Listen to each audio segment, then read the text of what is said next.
Wala ka pang takot, ha? Hindi ka natakot, ha? Tumigil na!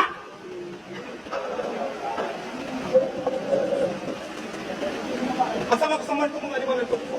Yung heavy ba nito? Kaya ano? Anong iniisip mo, ha? Anong iniisip mo pag ginawa mo yun? Hindi mo ba lagi na lang sinasabi sa inyo? Hindi ba nakikita yung mga inuhuli na iba ng mga pulis na mga ginagawa na ganyan? Taranggi ka! Ano masasabi? Tumatanggi ka? Ha? Tama yung kwintas? Ha? Asan yung motor? Nasa opisina, bakit di mo declare na ebidensya? Nasaan yung dito say? Bakit pinapirma mo? Pinapirma mo dito say? Ha? O kaya may pamilya ka, pero ang ginawa mo, Hindi na po bago sa ating mga operatiba yung ninahuli po. hanap ka?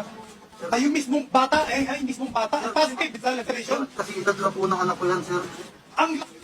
Yung bata na nga nagsasabi, yung bata na nga at positive laceration. Hindi na po bago sa ating Hindi bago yung kalukuhan mo. Nanggato na iting sinabo ni NCRPO Director Guillermo Eliazar, CPO1 Eduardo Flores Valencia, suspect sa panggagahasa sa 15 anyos na dalagita na anak ng dalawang nakakulong na suspect sa droga sa MPD Station 4. Sa galit ng NCRPO Chief, nasa bunutan niya si Valencia na ipagtanggol nito ang sarili sa hepe. Alam mo, ako matanda ng pulis. Yung kalukuhan na ginagawa mo, kaya tayo nasisira dahil sa inyo. Sir, wala pong magagawa ninyo. Kayo result na nga eh. Kwento ng ina ng biktima, inaresto raw silang mag-asawa ng mga pulis noong October 25 dahil sa illegal possession of drugs. Kusa raw silang sumama sa otoridad dahil inosente sila. Pero isinama raw ni Valencia ang dalagita nilang anak kahit wala namang nakuhang ebidensya laban dito. Sabi raw ni Valencia, baka kawala ng mga magulang ng dalagita sa isang kondisyon. Bumubulong siya sa anak ko na magpagamit ka na para makawalan sana ang mama mo pati ka makauwi. Pinagsabihan daw ng inaanak na huwag pumayag sa kondisyon ng pulis. Pero hindi raw nagpaawat ang suspect. Nilasing daw ng pulis ang bata sa kadinala sa motel. Sabi ko, anong nangyari sa anak ko? Sabi niya, ginamit na nung Valenciang hayop na yun. Sabi ko, anong kasalanan ng anak ko sa kanya? Bakit yung ginanon? Na may mga anak din kayo, bakit? Anong iisip mo pag ginawa mo yun? Lumabot ka! May pamilya ka ba? May asawa ka? May anak ka? Anong tingin mo sa ibang tao ka? Anong tingin mo sa akin? Anong tingin mo? Anong tingin mo? Para gawin yan? Nakahirap tayo para ayusin ito ng desisyon. Tapos, hindi ko na bago mo.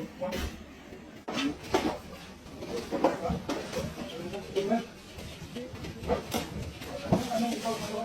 Ako nga kayo? Kailan record? Ha? Ikaw? Ikaw?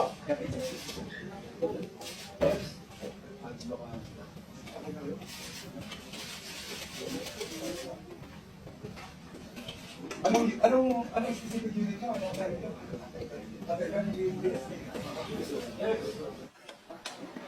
Nang buksan ni NCRPO Chief Police Director Guillermo Eliazar ang Office of the Commander ng PCPA sa Las Piñas, inabutan niyang nakahiga at nahihimbing ang pulis na ito. Ang isa naman, gising pero pupungas-pungas daw. Ang natutulog ng pulis, mismong desk officer pa pala na si PO3 Ray Gusi. Paliwanag ng pulis, straight duty daw kasi ang pasok niya mula kahapon kaya hindi kinaya ang antok. Malas sila. Nag-expect tayo October 1. Ipagpasok sa police station, dapat makikita itong pulis na nandun sa kanyang desk. Hindi yung maghahanap pa. Yung proper uniform naman ang namataan ni Eliazar sa PCP3 sa Parañaque. Pero nang kausapin na ni Eliazar ang desk officer na si PO3 Joselier Labrada, may napansing iba pa. Kaya mo ba? Inamin din ng pulis na nakainom nga siya. Pero ang malaking sablay, hindi niya alam ang ranggo ng kanyang mga opisyal. Our Chief KNP.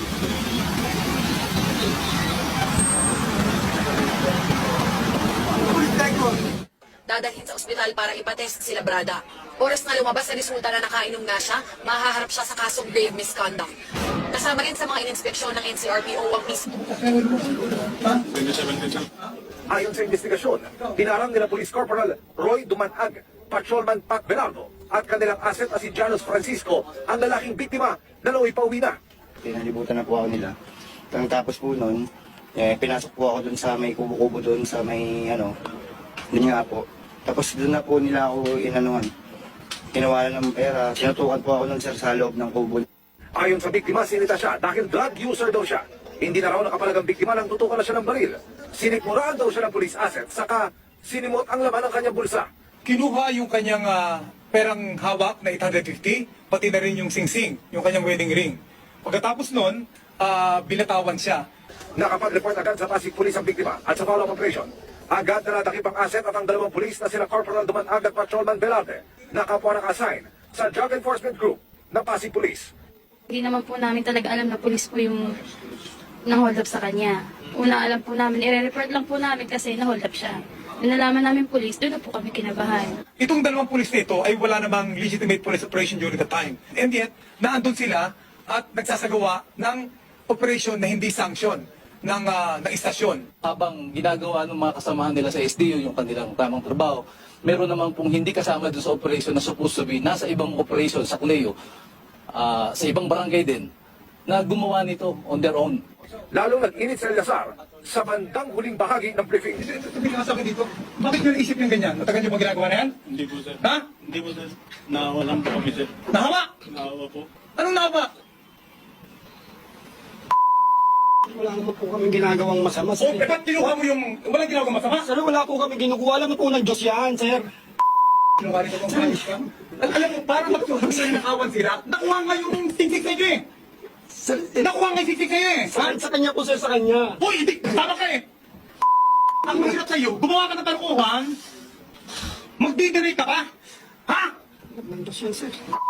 Hindi mo pa yung Diyos yung ano eh. Nakuha na nga yung items na kinuha. Pasit-asit ka pa para makilabang sa pulis. Sa kinukutong nyo.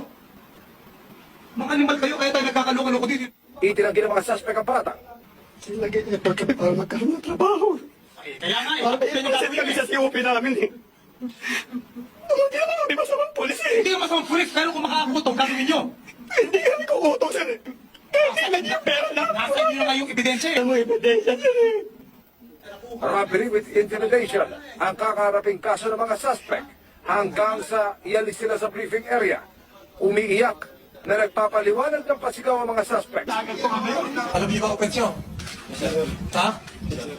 Unang-una, yung moonlighting, yung pag-escort na walang authority, alam niyo bang bawal yan? Kanina, mismong si NCR Police Chief Guillermo Eliazar ang sumabog sa dalawang police escort na nasa video. Sina PO2 J. Tempranuevo at PO2 Ralph Tumanggil. Si Tumanggil ang itinuturong pumalo sa side mirror ng taxi. Tinap ko lang po yung side mirror para mag-flag down kasi papasok na po kami doon sa gate. Yan lang po. Hindi ko po napansin na nasira na wala siya. Sasampahan ng mga reklamong administratibo ang dalawa. Ang PNP, mahigpit na ipinagbabawal ang pag-racket ng kanilang mga tauhan. We will be filing administrative cases against the two for unauthorized escorting. Gusto natin ito magsilbing leksyon sa kanila, warning sa iba, at tumitay ng suporta sa ating mga kababayan, i-report sa ating itong mga ganitong sitwasyon. Humihingi po ako ng dispensa sa nangyari na yun. Sa Talipapa Police Station naman ng QCPD, naabutang bagong gising at hindi pa nakasuot ang uniforme si Police Officer 1 Kini Talang na nakatalaga sa Women and Children's Protection Desk. Sermon tuloy ang inabot niya kay Eliazar. Hindi porke walang complainant o dito, eh siya tutulog kayo na, musot mo. Ha? Anong klase na yan? Pupunta dito ang complainant. Mga kabataan, eh makikita ang ganyan, ano mga klase eh. Example yan. Ha? Huwag na maulit ha? Yes, sir. 12 oras ang duty ni Talang na hanggang alas 6 pa ng umaga. Nakalak naman ang pinto ng PCP2 ng Novaliches Police Station nang dumating si Eliazar. Napatakbo tuloy ang natutulog na desk officer na si Senior Police Officer Paul Francisco Eusebio.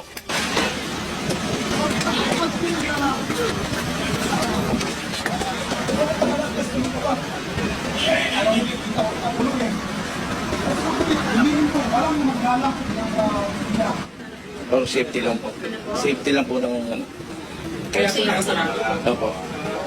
Pero aminado po kayo na matulog po. Ay, hindi po. Hindi po. Ilan pa sa mga pinuntahan ay ang PCP2 ng Nabotas Police Station, PCP2 ng Malabon Police Station, Novaliches Police Station at Extension Office ng Caloocan Police sa North Caloocan. Ang mga nabutang natutulog ay pinag-report ni Eliazar sa kanyang opisina ngayong araw. So, ang ating babala sa ating kapulisan, hindi ako titigil na mag-iikot para tingnan ang handa ng ating kapulisan at para maging deterrent sa kanila na sila ay hindi dapat natutulog. Tayo para magserbisyo, hindi para mangulikta ng pera sa droga.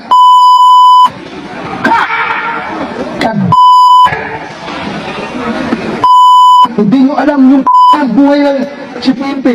Galit na hinarap ni PNP Chief Rodan de la Rosa ang mga pulis na pinangalanan ni Pangulong Duterte. Kahihiyan daw sa PNP ang magkaroon ng mga tiwaling pulis sa hanay nila. Nasa nangyayari sa atin nakakaya. Ako ang si Pepe. I am leading the Philippine National Police with people who are involved in sindikato. Diyos ko. Diyos ko. Maawa ka. Ayon pa kay De La Rosa, alam nila kung sino-sino na ang mga pulis na namumuhay ng marangya dahil sa katas ng droga. May banta pa sa kanila si De La Rosa. Kung hindi kayo magbago, papatayin ko kayo. Gusto nyo gira kayo kung saan tayo gira. Gising na gising at naka-complete uniform. Ganyan inabutan ni NCRPO Chief Police Director Oscar Albayalde ang mga pulis nang muli siyang mag-ikot sa kanyang mga nasasakupan. Una niyang pinuntahan ng PCP-5 ng Valenzuela Police kung saan isang babaeng pulis lang ang naabutan.